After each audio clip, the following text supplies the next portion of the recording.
الحمد لله رب العالمين والعاقبة للمتقين والصلاة والسلام على أشرف الأنبياء والمرسلين وخاتم النبيين وعلى آله الطيبين الطاهرين أما بعد فأعوذ بالله من الشيطان الرجيم بسم الله الرحمن الرحيم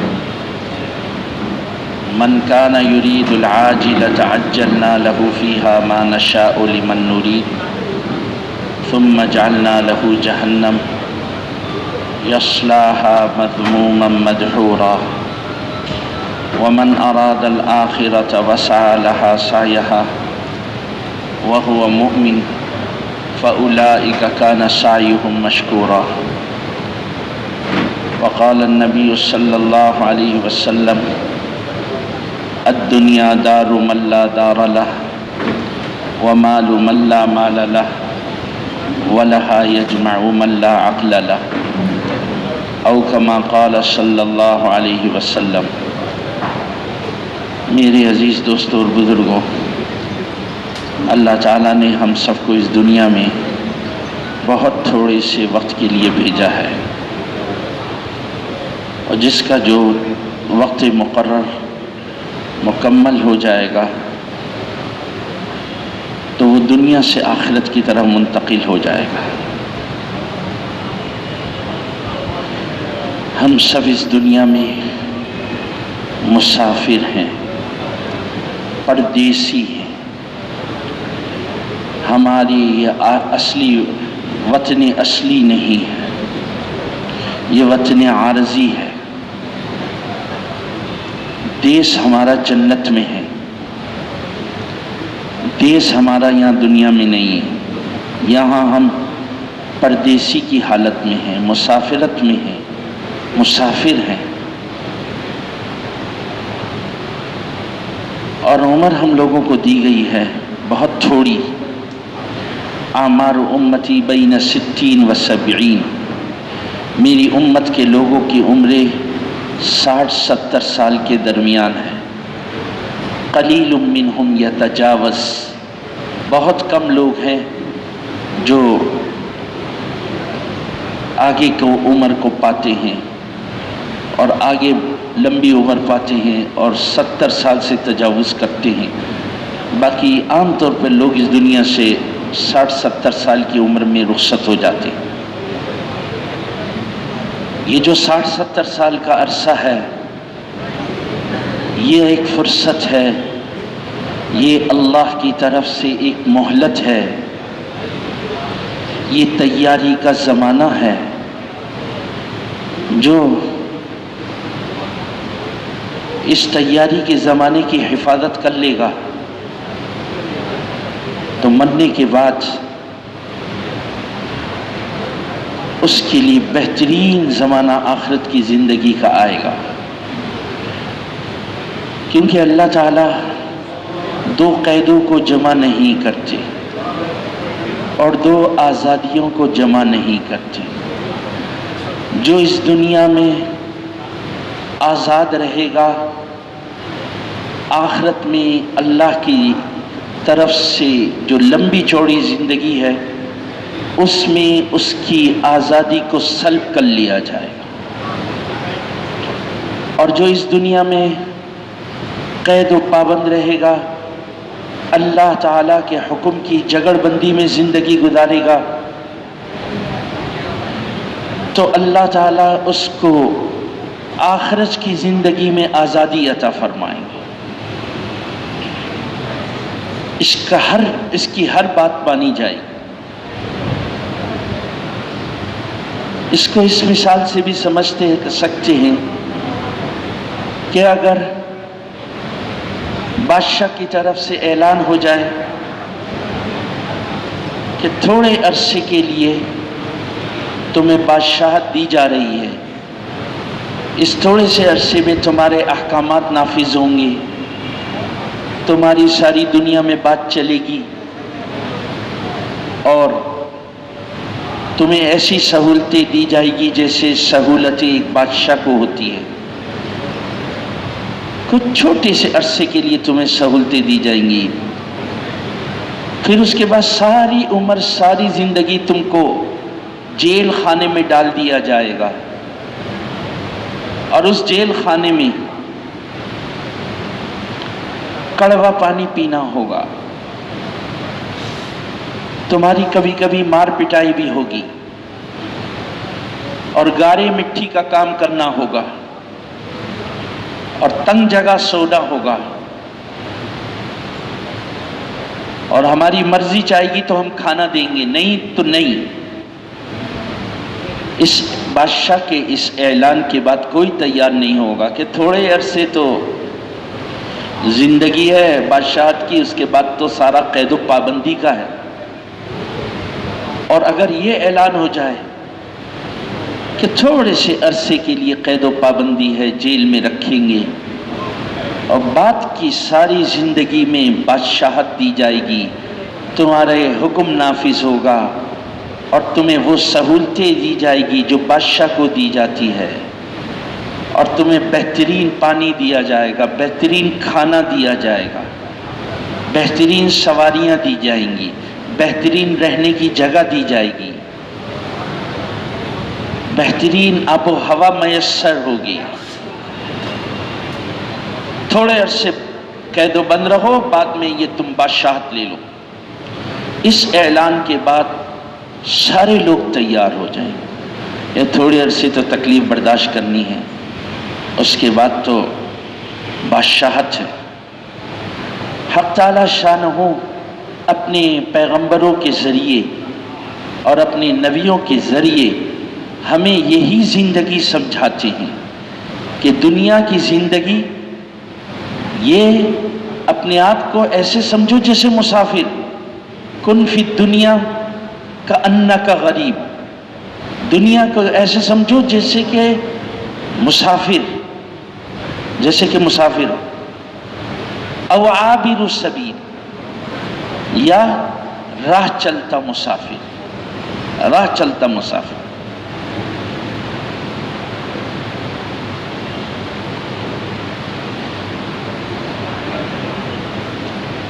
ہمیشہ کا ٹھکانہ نہیں۔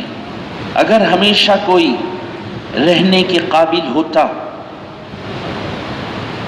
لو کانت الدنیا تدوم لواحد لکان محمد صلی اللہ علیہ وسلم فیہا مخلدا، کہ اگر کوئی ہمیشہ رہنے کا مستحق ہوتا اور کوئی دنیا میں ہمیشہ رہتا تو اس کے سب سے زیادہ مستحق محمد صلی اللہ علیہ وسلم، لیکن آپ بھی اس دنیا سے رحلت فرما گئے، اس دنیا سے چلے گئے۔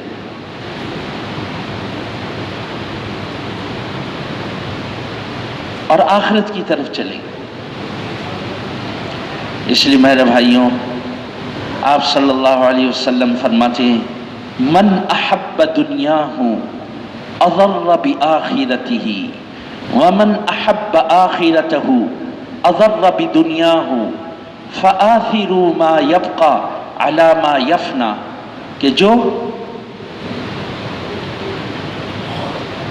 دنیا کو عزیز رکھتا ہے، دنیا سے محبت کرتا ہے، وہ اپنے آخرت کو نقصان پہنچاتا ہے، اور جو اپنی آخرت کو عزیز رکھتا ہے اور اس سے محبت کرتا ہے وہ دنیا کو نقصان پہنچاتا ہے۔ دونوں پہلو بتانے کے بعد آپ علیہ السلام فرما رہے ہیں فآثروا علی ما یبقى علی ما یفنى، جو باقی رہنے والی جگہ ہے، جو باقی رہنے والی چیز ہے اس کو ترجیح دو، اس پر جو ختم ہونے والی، جو فنا ہونے والی ہے اس کو ترجیح نہ دو، جو باقی رہنے والی جگہ ہے اس کو ترجیح دو، آخرت کو ترجیح دو دنیا کے مقابلے میں۔ میرے بھائیوں، یہ دنیا اور دنیا کا سب کچھ ہی عارضی ہے۔ ما عندکم ینفد وما عند اللہ باق، جو کچھ تمہارے پاس ہے وہ ختم ہو جانے والا ہے، اور جو اللہ کے پاس ہے وہ باقی رہنے والا ہے۔ یہاں کی قوت، یہاں کا حسن جمال، یہاں کے اختیارات، یہاں کی طاقت، یہ سب ختم ہو جانا ہے، سب ختم ہو جانا، کیونکہ یہ سب عارضی ہے۔ یہاں کی مدح سرائی، یہاں کی تعریفات، یہاں کی بدگوئی، یہاں کی برائی سب ختم ہو جانے والی، سب یہیں چھوڑ کے چلے جائیں، اور آخرت کی تعریفیں، آخرت کی عزتیں، آخرت کی بلندیاں، آخرت کی ترقیاں، آخرت کی سرخروئی وہ باقی رہنے والی ہے۔ آخرت کی نعمتیں، آخرت کی خواہشات یہ رہنے والی ہیں۔ دنیا میں اللہ تعالیٰ نے ہمیں بننے کے لیے بھیجا ہے، بننے کی محنت ہے، بگڑنے کی کوئی محنت نہیں، بننے کی محنت ہے اور بگڑنے کی کوئی محنت نہیں۔ بننے کی محنت چھوڑ دی جائے تو انسان بگڑتا چلا جاتا ہے۔ کوئی کمرہ ہو، اس کمرے کو صاف رکھنا چاہتے ہیں تو اس کے لیے محنت کا نظام قائم کرنا ہوگا،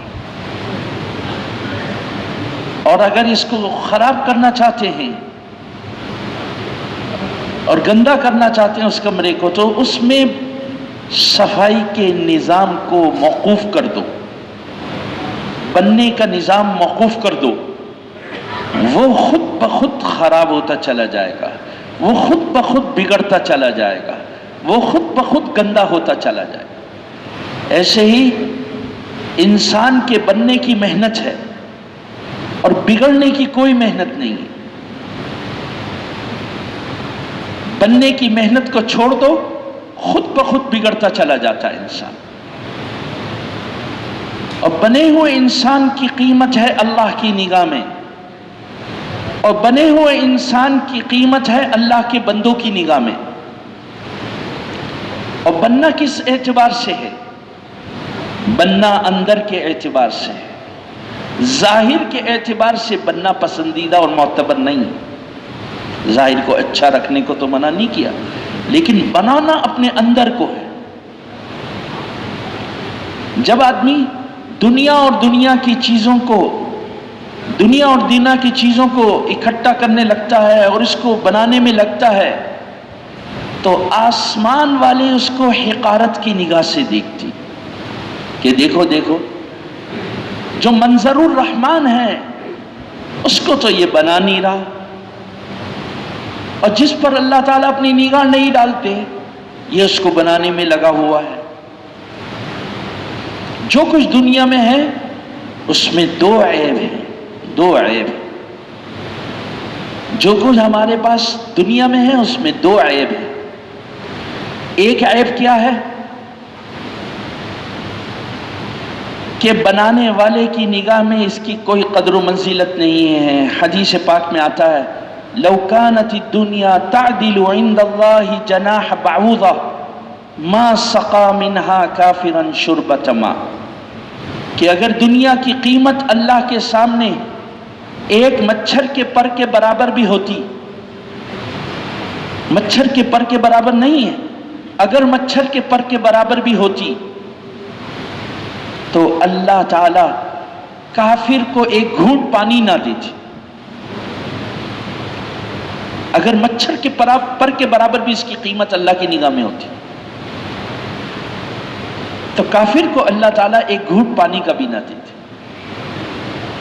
ایک عیب تو یہ ہے کہ اس کے بنانے والے کی نگاہ میں یہ بے قیمت ہے۔ دوسرا عیب یہ ہے کہ انسان کے پاس جو موجود ہوتا ہے وہ اس کے پاس ہمیشہ نہیں رہتا، وہ اس سے جدا ہو جاتا ہے۔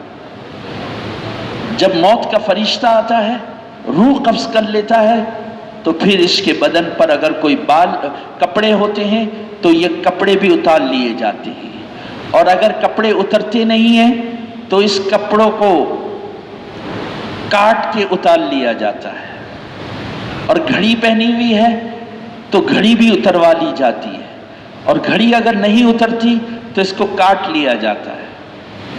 انگوٹھی پہنی ہوئی ہے تو انگوٹھی بھی اتروا لی جاتی ہے۔ عورت ہے اور اس نے ہار پہنا ہوا ہے تو ہار بھی اتروا لیا جاتا ہے، اس کا زیور بھی اتار لیا جاتا ہے۔ اور اس کو غسل دے کر کے اور 2 چادروں میں لپیٹ کر کے اس پر نماز جنازہ پڑھ کے اس کو قبرستان کی طرف لے جایا جاتا ہے. اور یہ 2 چادریں بھی اس کے لیے کوئی نافع نہیں ہے، کوئی نفع بخش نہیں ہے، کوئی کام آنے والی چیز نہیں ہے، لیکن اللہ نے اس انسان کو عزت عطا فرمائی. وَلَقَدْ كَرَّمْنَا بَنِي آدم، کہ بنی آدم کو اللہ نے ایک نوع کی شرافت، عزت عطا فرمائی، کرامت عطا فرمائی. تو یہ اس کے لیے بہتر نہیں ہے کہ موت کے وقت اس کا جسم خالی ہو اور اس کی توہین ہو. اس لیے اللہ تعالیٰ اس کو حکم دیا کہ کفن میں لپیٹ کر اس کو قبر تک لے جاؤ، ورنہ یہ کفن بھی انسان کو کوئی کام آنے والا نہیں. اور یہ بنانے میں لگا ہوا ہوتا ہے، اپنے باہر کی چیزوں کو بنانے میں لگا ہوا ہوتا ہے. تو آسمان والے دیکھتے ہیں، کہتے ہیں یہ اس کو بنا رہا ہے جس پر اللہ نگاہ نہیں ڈالتے. ان اللہ لا ينظر الى صورکم واموالکم ولكن ينظر الى قلوبکم واعمالکم. بے شک اللہ تعالیٰ تمہاری صورتوں کو اور تمہارے مالوں کو نہیں دیکھتے، بلکہ اللہ تعالیٰ تمہارے اعمال کو اور تمہارے دل کو دیکھتے. دل میں کیا ہے، کیا جذبہ ہے، کس کی محبت ہے. دل اللہ اور اس کے رسول صلی اللہ علیہ وسلم کی محبت سے بھرا ہوا یا خالی ہے. بننا ہے، دل کو بنانا ہے. دل بن گیا، انسان سارا بن گیا. دل تیار تو سارا انسان تیار. دل نہیں بنا ہوا تو انسان تیار نہیں. ساری محنت، سارے انبیاء علیہ السلام تشریف لائے اور ان کی محنت کا میدان انسان کے قلوب ہوتے تھے. انسان کے قلوب ہوتے. ان فی الجسد لمضغہ اذا صلحت صلح الجسد کلہ واذا فسدت فسد الجسد کلہ الا وہی القلب. کہ انسان کے جسم میں ایک گوشت کا لوتھڑا ہے، جب وہ صحیح ہو جائے تو سارا جسم صحیح ہو جاتا ہے، اور اگر وہ بگڑ جائے تو سارا جسم بگڑ جاتا ہے. اور خوب سن لو، آگاہ ہو جاؤ، وہ دل ہے. دل بن گیا، انسان بن گیا. دل نہیں بنا تو انسان نہیں بنا. انبیاء علیہ السلام تشریف لا کر اسی دل پر محنت فرماتی تھی کہ دل کا رخ اللہ کی طرف ہو جائے.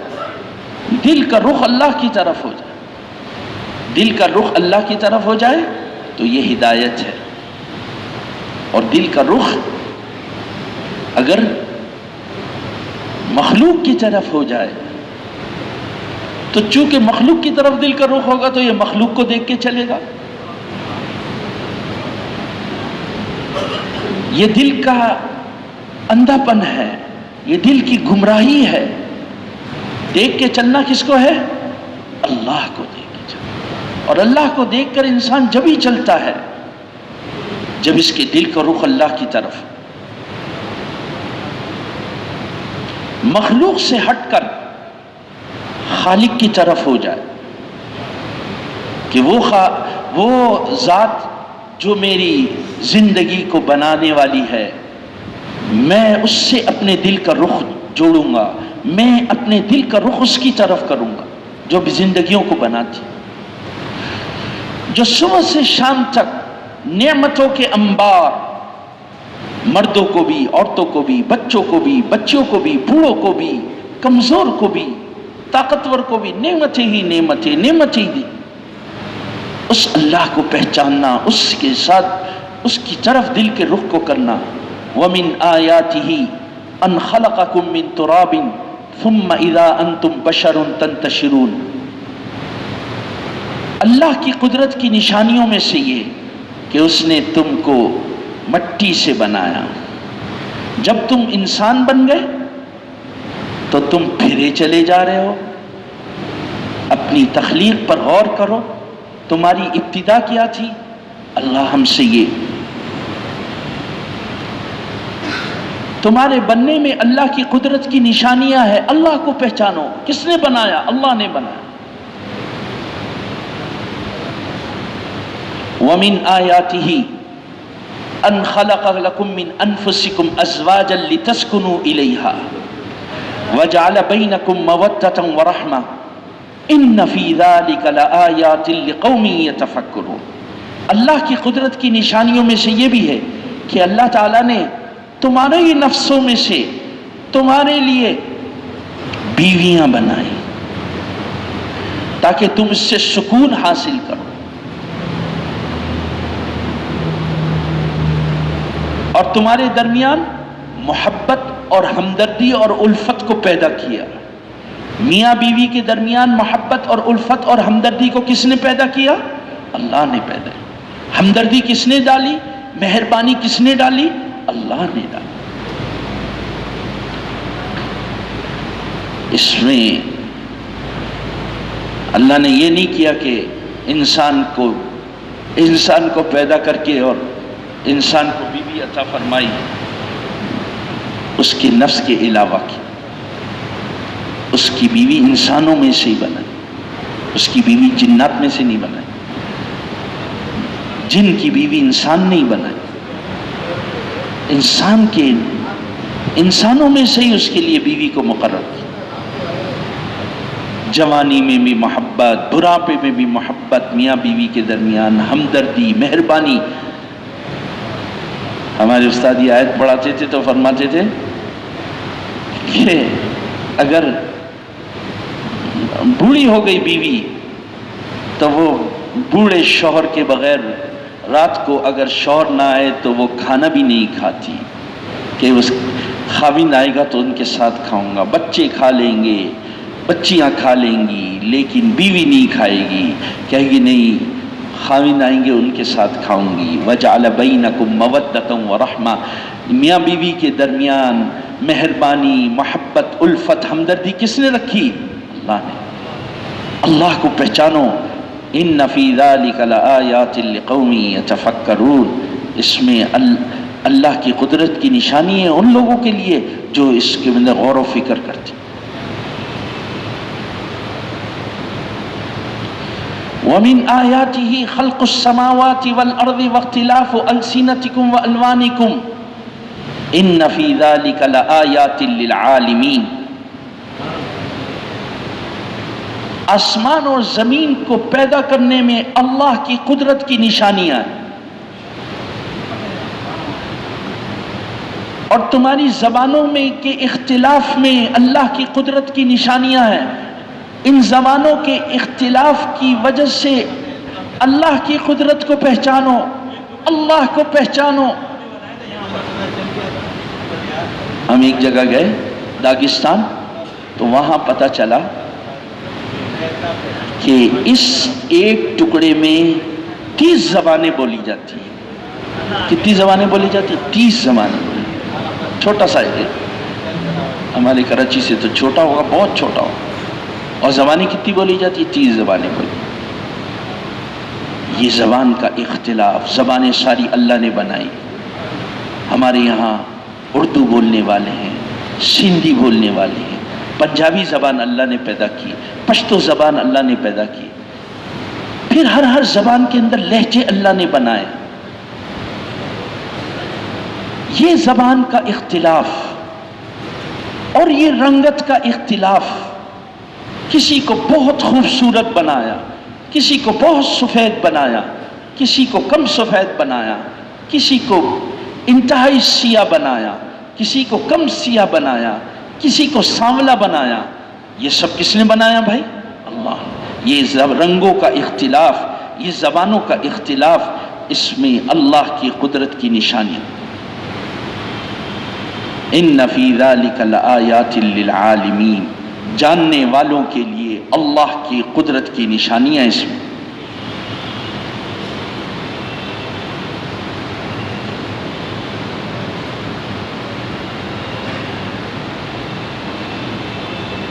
وَمِنْ آيَاتِهِ مَنَامُكُمْ بِاللَّيْلِ وَالنَّهَارِ وَابْتِغَاؤُكُمْ مِنْ فَضْلِهِ، اللہ کی قدرت کی نشانیاں اس میں تمہارا رات اور دن سونا، آسانی کے ساتھ نیند کا آ جانا، اور نیند کر لینے کے بعد راحت کا حاصل ہو جانا اور تکان کا دور ہو جانا اور نشاط کا پیدا ہو جانا اور ہمت کا آ جانا، پھر طاعت کے لیے کھڑا ہو جانا، پھر اللہ کے سامنے جھکنے کے لیے تیار ہو جانا، یہ رات کی نیند کا آنا اور دن کا نیند کا آنا، یہ سب اللہ کی قدرت کی نشانیاں ہیں۔ ورنہ جس کو نیند نہیں آتی بیچارہ کروٹی لیتے رہتے، گولی کھاتے رہتے۔ یہ اللہ کی بڑی نعمت ہے، اللہ کی قدرت کی نشانی ہے۔ تھک ہار کے آئے اور فوراً زمین پہ لیٹے، فوراً نیند آ گئی۔ بہت سو کو تھوڑی دیر کے بعد آئی۔ یہ اللہ کی قدرت کی نشانیاں ہیں۔ وَابْتِغَاءُكُم مِّن فَضْلِ، اور اللہ کے فضل کو تلاش کرنا، اللہ کے فضل کو تلاش، رزق کو تلاش کرنا، اس میں اللہ کی قدرت کی نشانی ہے۔ کسی کے رزق کو اللہ تعالیٰ نے ہواؤں میں رکھا، کسی کے رزق کو اللہ تعالیٰ نے پانی میں رکھا، کسی کے رزق کو اللہ تعالیٰ نے زمین پہ رکھا، کسی کے رزق کو اللہ تعالیٰ نے نوکری میں رکھا، کسی کے رزق کو اللہ تعالیٰ نے تجارت میں رکھا، کسی کے رزق کو اللہ تعالیٰ نے اپنے ملک میں رکھا، کسی کے رزق کو اللہ تعالیٰ نے بیرون ملک میں رکھا، کسی کے رزق کو اللہ تعالیٰ نے وسیع فرمایا، کسی کے رزق کو اللہ تعالیٰ نے تنگ کرایا۔ یہ سب کون کرنے والا ہے؟ اللہ ہے۔ اس اللہ کو اپنے ساتھ لینا، اس اللہ کی طرف دل کے رخ کو کرنا، اس کو دیکھ کر چلنا، اس میں اللہ کی قدرت کی نشانیاں ہیں۔ ان کے لیے جو سننے والے ہیں ان کے لیے قدرت کی نشانی۔ یریکم البرق خوفا وطمعا، اللہ تعالیٰ بجلی کو دکھاتی ہے اور بجلی کو دیکھ کر خوف بھی آنے لگتا ہے اور طمع بھی ہونے لگتی ہے اور حرص اور لالچ بھی ہونے لگتی ہے۔ خوف یوں آتا ہے کہ اس بجلی کے بعد، کڑکنے کے بعد اللہ کا عذاب نہ آئے، اور یہ بھی خیال ہوتا ہے کہ اب بجلی چمکی ہے اور ہوائیں چلنے لگ گئی ہیں، ان قریب بارش بھی ہو جائے گی، ان قریب کیا ہوگی؟ بارش بھی ہوگی۔ وَهُوَ الَّذِي يُنَزِّلُ الْغَيْثَ مِن بَعْدِ مَا قَنَطُوا وَيَنشُرُ رَحْمَتَهُ، اور وہ ذات اللہ جو آسمان سے بارش کو نازل کرتا ہے جب اس کے بندے نا امید ہو جاتے ہیں اور جب ان کے بندے مایوس ہو جاتے ہیں، اللہ اپنے نظام کو چلاتے ہیں اور آسمان سے زمین پر بارش کو برسا کر اپنے بندوں کو سیراب کرتے ہیں اور زمین کو سیراب کرتے ہیں، اور یہ زمین سے مردہ زمین زندہ ہو جاتی ہے اور ہریالی آ جاتی ہے اور سبزہ اگ جاتا ہے اور اناج ہونے لگتا ہے اور انسان اور مویشی کی راحت کا ذریعہ ہو جاتا ہے۔ اپنی رحمت کو پھیلا دیتا ہے۔ اس اللہ کو اپنا بنایا جائے، اس اللہ سے دل جوڑا جائے تو بننا اندر سے ہے، اپنے دل کا رخ اللہ کی طرف ہو، مخلوق سے ہٹ کر اللہ کی طرف ہو جائے۔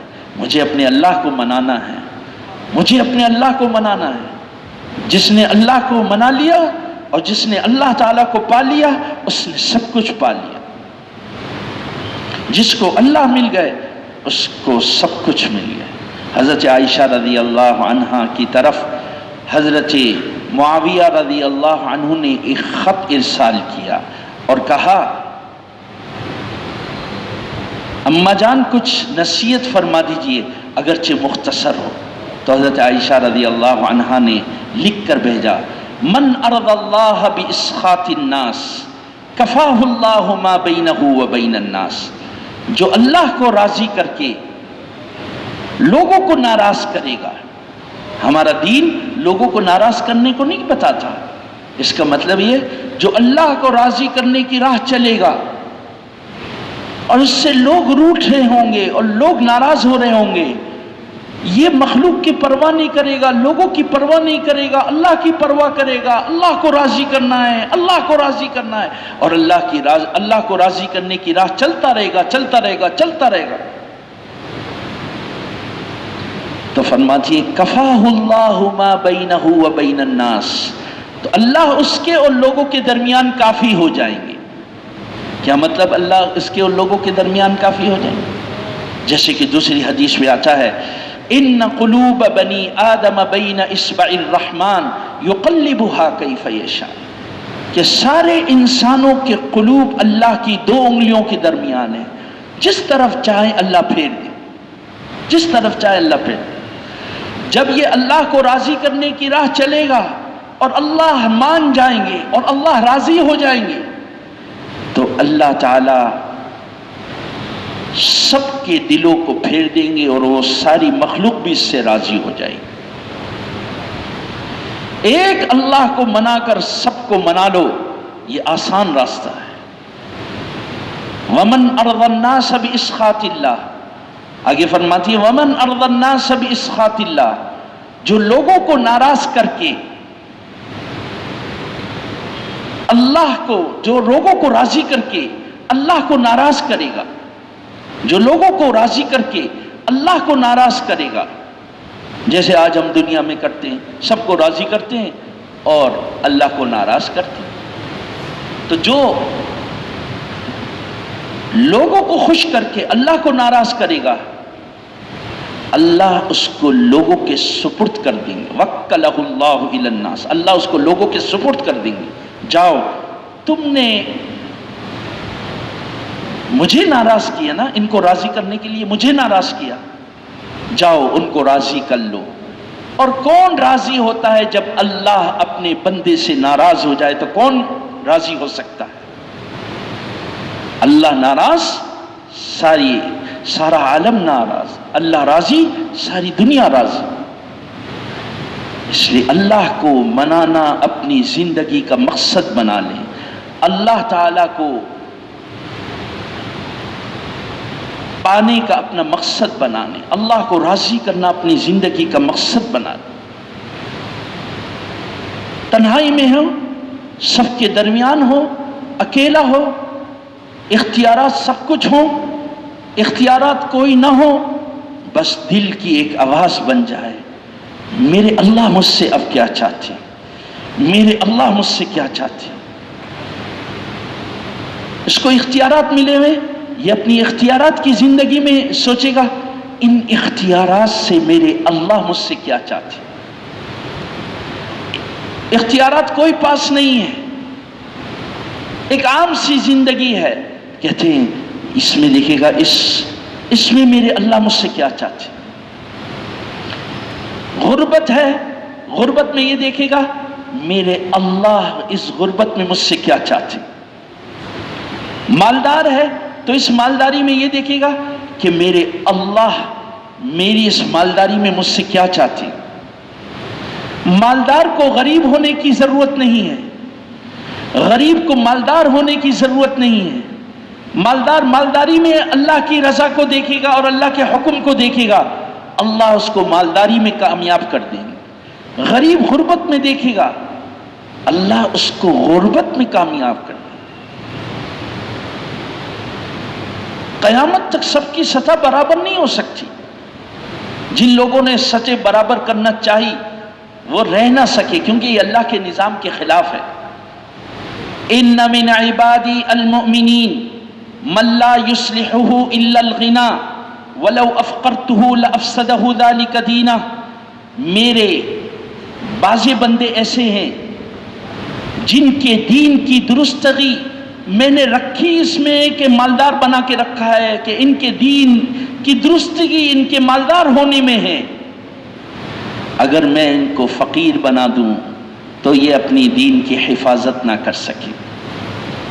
ان من عبادی المؤمنین من لا یصلحہ الا الفقر ولو اغنیتہ لافسدہ ذلک دینہ، میرے بعد ایمان والے بندے وہ ہیں کہ جن کو میں غریب بنا کے رکھتا ہوں، فقیر بنا کے رکھتا ہوں، ان کے دین کی حفاظت، ان کے دین کی درستگی اس میں ہے کہ یہ فقر میں رہیں، یہ غریب رہیں، اگر میں ان کو مالدار بنا دوں تو یہ اپنے دین کی حفاظت نہ کر سکے۔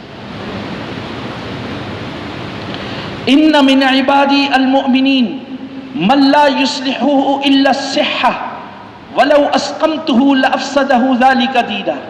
میرے بعد ایمان والے بندے وہ ہیں جن کو میں صحت میں ہی رکھتا ہوں، ہر وقت صحت میں ہی رکھتا ہوں، ہر وقت صحت دے کے رکھتا ہوں، بیماری نہیں ہوتی، وہ صحت میں ہوتے،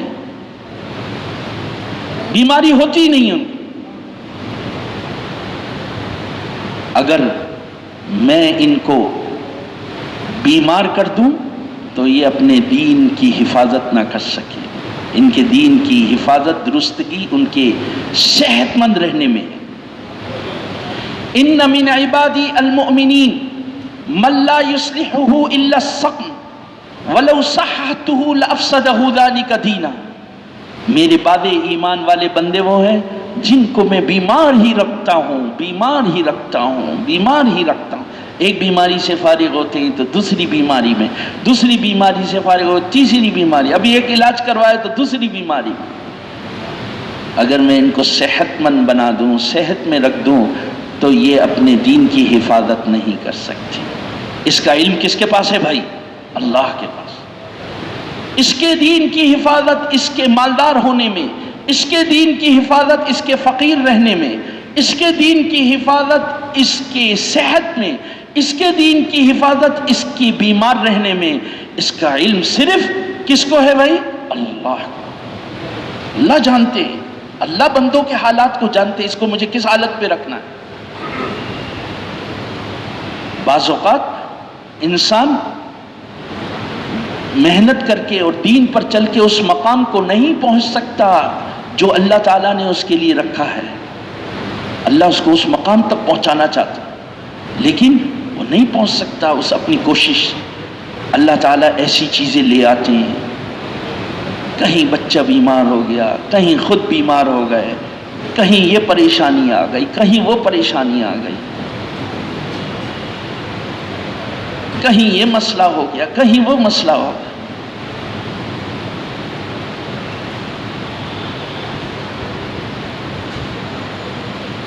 اور یہ اس کو برداشت کرتا رہتا ہے، اس کے گناہ دھلتے رہتے ہیں، درجات بلند ہوتے رہتے ہیں، درجات بلند ہوتے رہتے ہیں، درجات بلند ہوتے رہتے ہیں۔ اور جو اللہ کا مقررہ درجہ ہے جس پہ اللہ اپنے بندے کو پہنچانا چاہتے ہیں، وہ ان ساری چیزوں کو برداشت کر کے اس مقام پر پہنچ جاتا ہے۔ مقصود کس کو بنانا ہے بھائی؟ اللہ کو مقصود، اللہ کو مقصود، اللہ تعالیٰ کو مقصود بنا کے چلنا ہے، اللہ تعالیٰ کو مقصود بنا کے ہمیں چلنا ہے۔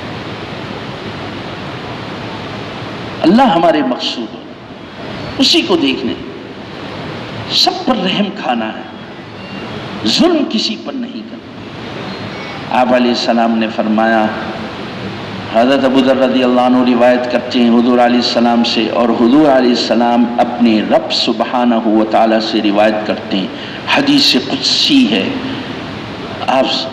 اللہ تعالیٰ فرماتے ہیں، یا عبادی انی حرمت الظلم علی نفسی وجعلتہ بینکم محرما فلا تظالموا۔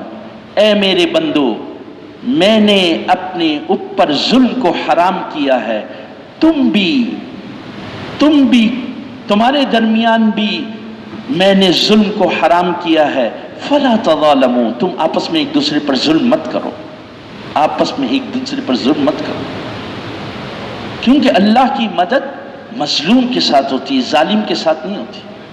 اللہ کو پانے کے لیے اللہ کے بندوں پر مہربان ہونا پڑے گا، اللہ کی مدد کو لینے کے لیے بندوں پر مہربان ہونا پڑے گا، نرم اختیار کرنا ہوگا، اللہ کو لینا ہے۔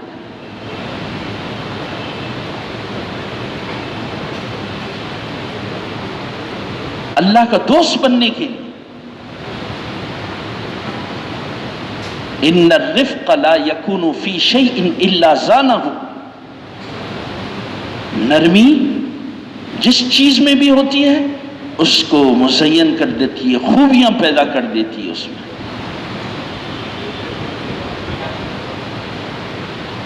ولا ينزع من شيء الا شانه، اور نرمی اور مہربانی یہ جس چیز سے نکال دی جاتی ہے اس کو عیبدار بنا دیتی. اس لیے آپ علیہ السلام اللہ تعالیٰ کا فرمان نقل کرتے ہیں. اللہ تعالیٰ فرماتے ہیں انی حرمت الظلم علی نفسی وجعلتہ بینکم محرما فلا تظالموا. یا عبادی کلکم ضال الا من ہدیتہ، اے میرے بندو تم سب کے سب گمراہ ہو سوائے اس کے جس کو میں ہدایت دوں. فاستہدونی اہدکم، تم مجھ سے ہدایت طلب کرو میں تم کو ہدایت دوں گا.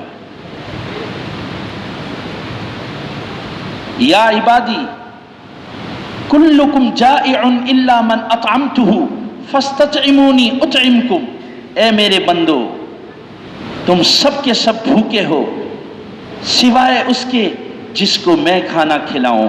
مجھ سے کھانا طلب کرو میں تم کو کھانا دوں گا، میں تمہیں کھانا کھلاؤں. یا عبادی کلکم عار الا من کسوتہ فاستکسونی اکسکم، اے میرے بندو تم سب برہنہ ہو، تم سب بغیر کپڑے کے ہو، تم سب ننگے ہو سوائے اس کے جس کو میں کپڑا پہناؤں. مجھ سے کپڑے کو طلب کرو میں تمہاری ستر پوشی کروں گا، میں تمہیں کپڑا پہناؤں گا.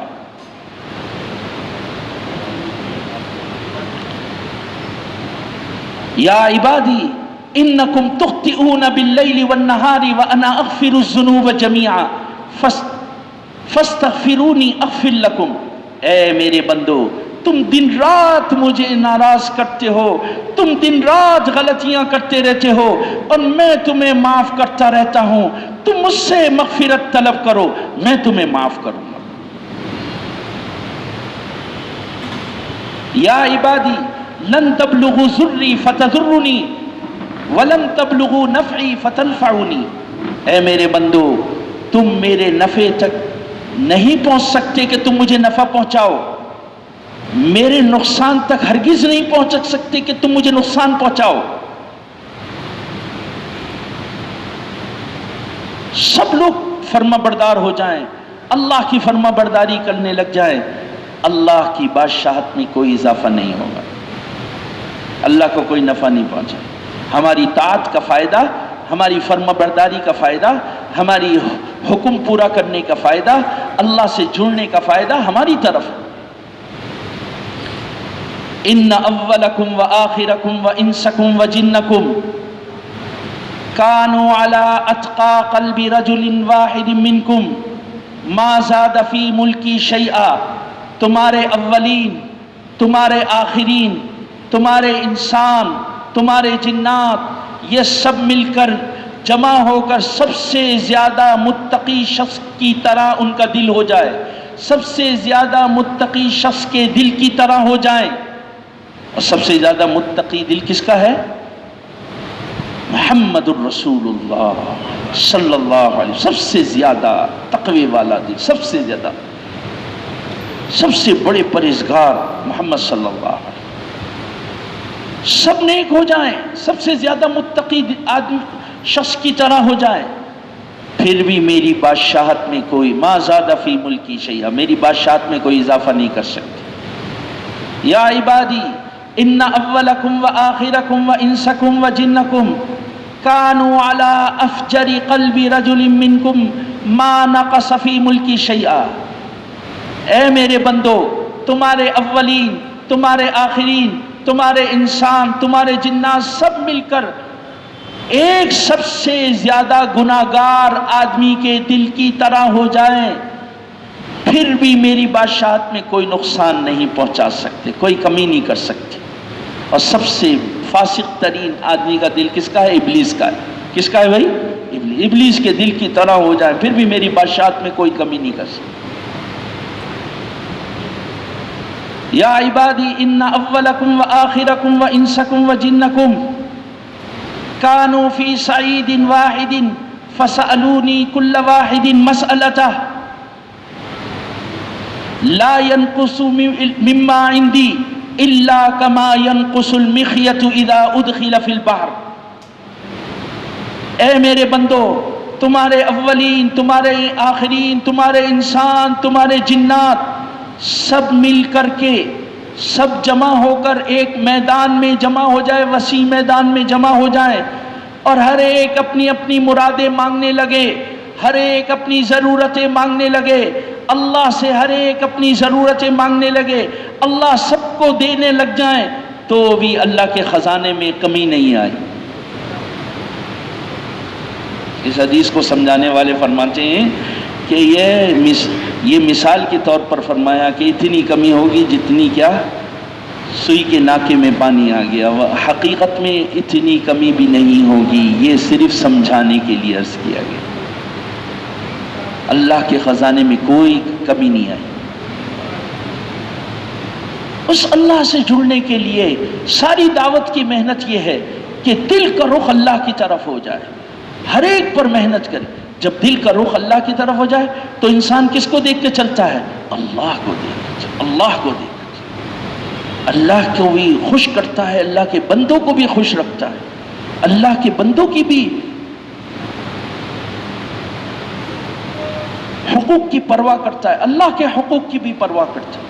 دعوت کی محنت سے ایک ایک کو اللہ کی طرف بلایا جائے، ہر صدر وزیر کو اللہ کی طرف بلایا جائے، ہر غریب امیر کو اللہ کی طرف بلایا جائے، ہر بڑے چھوٹے کو اللہ کی طرف بلایا جائے، اور ہر ایک کو اللہ کا تعارف کرایا جائے، اللہ کے کارناموں کو بیان کیا جائے، اللہ کی خوبیوں کو بیان کیا جائے، کہ اللہ سے جڑنے کے لیے آمادہ کیا جائے، اور ہر ایک سے کہا جائے جس نے پکارا اس نے اللہ کو پکارا، نوح علیہ السلام نے اللہ کو پکارا، یونس علیہ السلام نے اللہ کو پکارا، ایوب علیہ السلام نے اللہ کو پکارا، زکریا علیہ السلام نے اللہ کو پکارا، اور سارے انبیاء علیہ السلام نے اللہ کو پکارا۔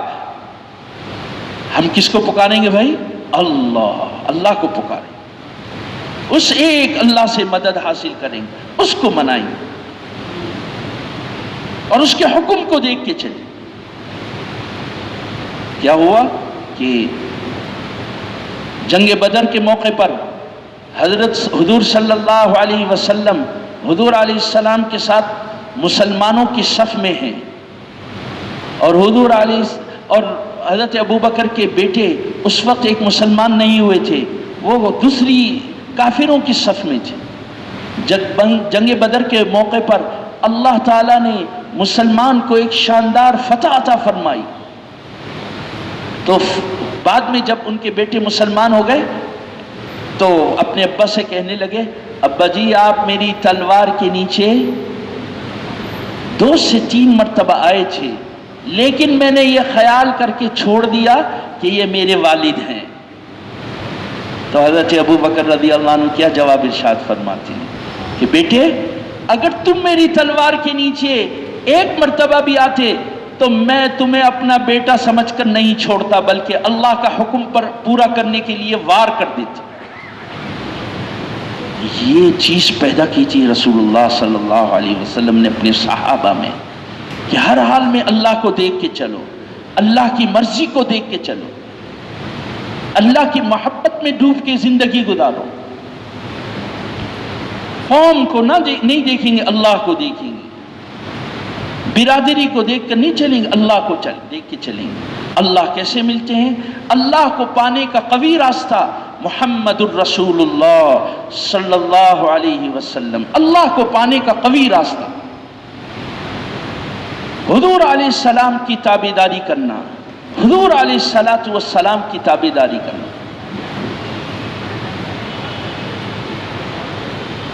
یہ جو کرامت کا ظہور ہے، یہ ولایت کا موضوع نہیں ہے، اللہ کے دوست بننے کے لیے یہ موضوع نہیں ہے کہ کرامت کا ظہور ہو۔ اللہ کے دوست بننے کا موضوع کیا ہے؟ ولی بننے کا موضوع کیا ہے؟ اتباع النبی صلی اللہ علیہ وسلم،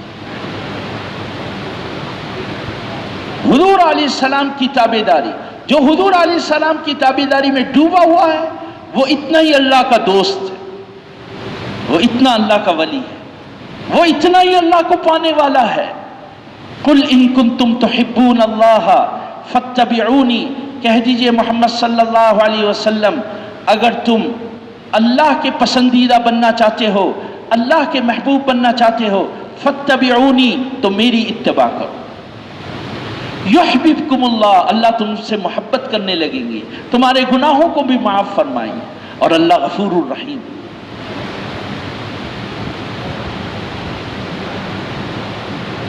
ہر حال میں اللہ کے حکم کو دیکھیں گے، اور حکم میں سب سے بڑا حکم نماز کا ہے، حکم میں سب سے بڑا حکم نماز ہے۔ جب دو چیزوں کا مقابلہ ہو جائے، نماز کا اور دوسری چیز کا، تو کس کو ترجیح دیں گے؟ نماز کو، نماز کو ترجیح دیں گے۔ بشتی دیور میں ایک واقعہ لکھا ہے، ایک صاحب ہیں، وہ گاؤں میں ہوتے تھے، جمعے کے لیے دور جاتے تھے، جمعے کا وقت ہو گیا تو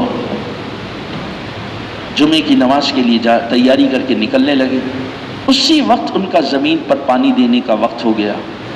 بیوی کہنے لگی کہ پانی دے دو، زمین کو پانی دینے کا وقت ہو گیا، جمعے میں بعد میں چلے جانا۔ وہ کہنے لگا نہیں، وقت ہو گیا، تیاری کر لیا، میں تو جمعے میں ہی جاؤں گا، پانی بعد میں دوں گا۔ کہا یہ وقت ہو گیا، کہا کچھ بھی ہو، میں تو جمعے کی نماز کے لیے جاؤں۔ جب وہ جمعے کی نماز کے لیے جانے لگا تو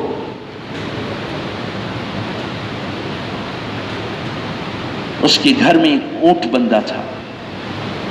وہ اونٹ گھر کے صحن سے کھل کر اور بھاگ گیا۔ جس اونٹنی پر وہ پانی لاد کر لایا کرتی تھی، اب بیوی کہنے لگی ارے یہ اونٹ کو تو پکڑ کے لاؤ، اس پر ہم پانی لے کر آتے ہیں۔ اس نے کہا نہیں، اب تو میں جمعے کے لیے جا رہا ہوں، جو کچھ ہوگا بعد میں آؤں دیکھوں گا، جو ہوگا بعد۔ اب وہ جمعے کے لیے گئے، جمعے کی نماز پڑھی، اور نماز پڑھ کر آئے تو پڑوسی کہنے لگا بھائی میں اپنی زمین کو پانی دے رہا تھا، نیچے سے کوئی راستہ تھا، اس میں پانی رس کر تمہاری زمین پر بھی چلا گیا اور تمہاری زمین کو بھی پانی دے دیا گیا۔ اور دیکھا تو صحن میں اونٹ بندھا ہوا تھا، دیکھا تو صحن میں کیا بندھا ہوا تھا؟ اونٹ بندھا ہوا تھا۔ تو اس نے اپنی بیوی سے پوچھا یہ اونٹ کہاں سے آ گیا، یہ تو بھاگ گیا تھا۔ انہوں نے کہا بات یہ ہے کہ جب یہ یہاں سے بھاگ کے گیا تو کتوں نے اس کا احاطہ کر لیا اور اس کو گھیر لیا، اور اس کو کوئی راستہ نظر نہیں آیا، تو دوڑتے دوڑتے گھر میں واپس آیا اور صحن میں داخل ہو گیا، میں نے رسی لے کے باندھ دی۔ اللہ تعالیٰ نے اس کے دونوں کام کرا دیے۔ اس نے کس چیز کو مقدم کیا تھا؟ نماز کو۔ نماز کے ساتھ کسی چیز کا مقابلہ ہو جائے تو وہ چیز بعد میں، نماز پہلے۔ سب سے پسندیدہ عمل اللہ کے نزدیک اول وقت نماز پڑھنا ہے، اول وقت نماز پڑھنا۔ بیت اللہ میں جاتے ہیں، بیت اللہ میں طواف یہاں نہیں ہو سکتا، بیت اللہ میں ہو سکتا ہے، نماز یہاں بھی ہو سکتی ہے، بیت اللہ میں بھی ہو سکتی ہے۔ لیکن جب نماز کا وقت ہوتا ہے، اذان ہوتی ہے اور نماز کھڑی ہونے لگتی ہے، تو طواف جو 24 گھنٹے چلتا رہتا ہے وہ بھی رک جاتا ہے۔ کس کے لیے؟ نماز کی۔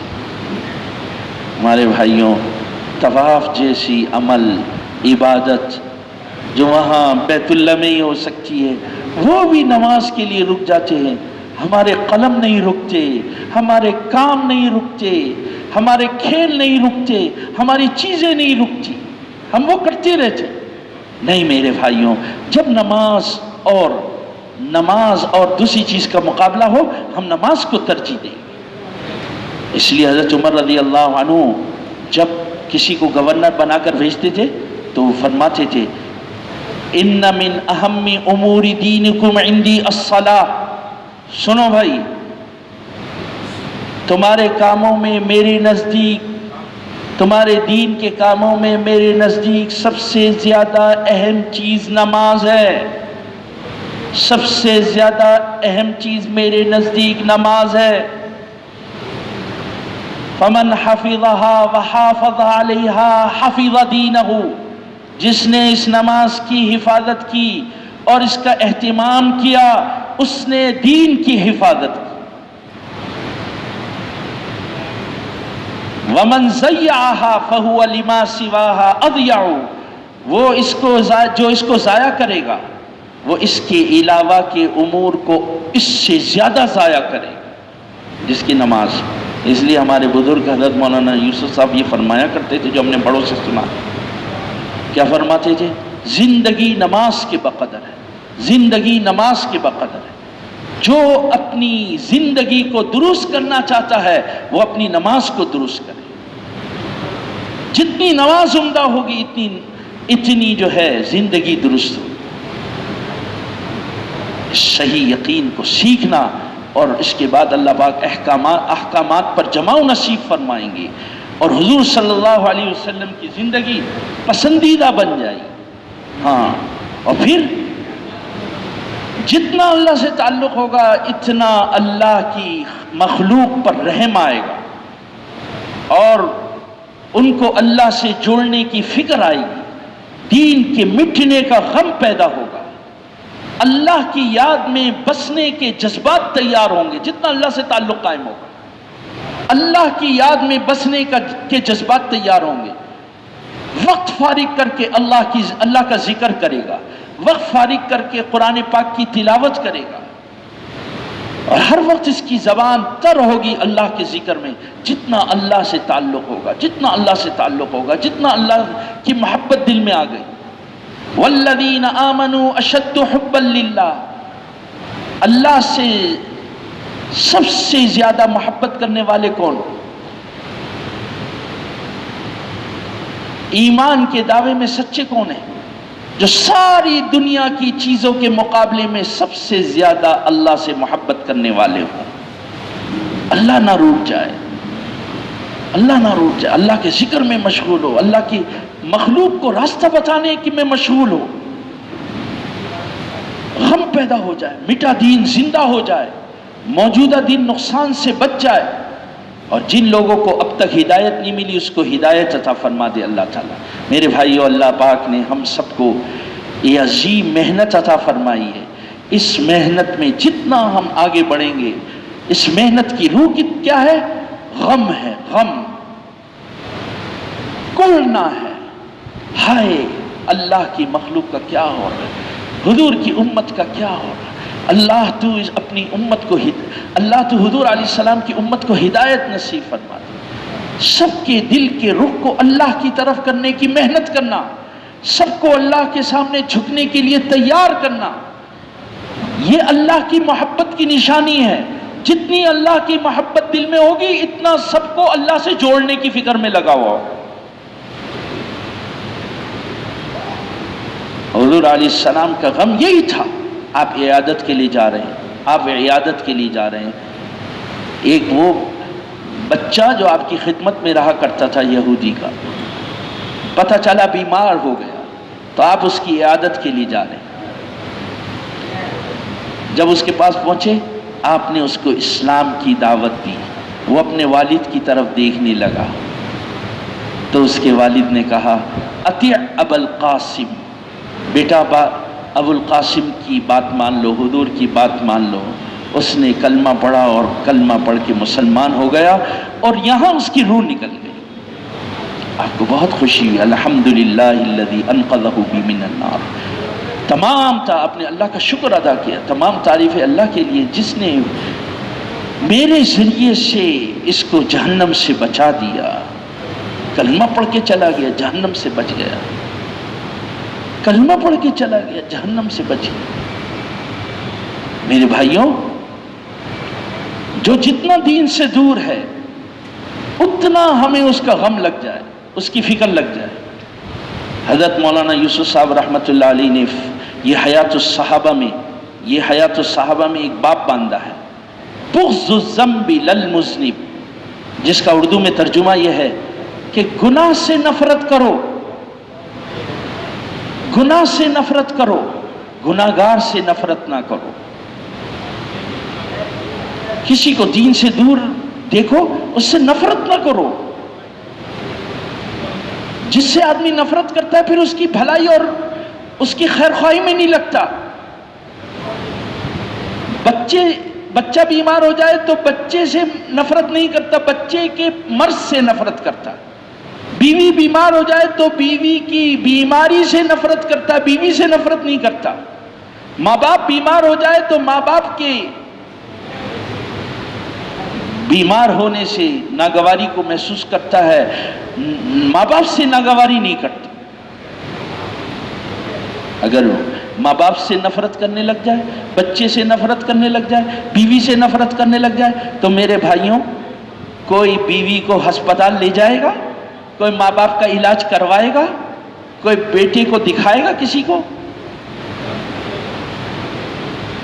فاسق سے نفرت نہ ہو، اس کے فسق سے نفرت۔ ابو الدرداء رضی اللہ عنہ ایک جگہ تشریف لے جا رہے تھے، تو انہوں نے کہا ایک جھمگٹا جمع ہے، لوگ جمع ہیں، سب لوگ جمع ہیں، اور پوچھے کیا بات ہے؟ کہا یہ آدمی نے ایسا کیا، ایسا کیا، ایسا کیا۔ تو انہوں نے کہا ذرا مجھے یہ تو بتاؤ، اگر یہ کنویں میں گر جاتا تو تم اس کو کنویں سے نکالتے یا نہیں نکالتے؟ انہوں نے کہا ہاں کنویں سے تو نکالتے۔ تو انہوں نے فرمایا ارے بھائی، اللہ کا شکر ادا کرو کہ جس برائی میں یہ مبتلا ہے اللہ تعالیٰ نے تم کو اس برائی سے بچا رکھا ہے، تم اس کا شکر ادا کرو۔ انہوں نے کہا کہ آپ اس سے نفرت نہیں کرتے؟ یہ دیکھو یہ کام کرتا ہے۔ انہوں نے کہا ہاں میں اس کے اس برے عمل سے نفرت کرتا ہوں، اس سے نفرت نہیں کرتا۔ اگر یہ توبہ کر لے تو یہ میرا بھائی ہے، اگر یہ میں توبہ کر لے تو یہ میرا بھائی ہے۔ تو میرے بھائیوں، ہم لوگوں کو اس کی کوشش کرنی ہے۔ حضور علیہ الصلوۃ والسلام کیا فرما رہے ہیں؟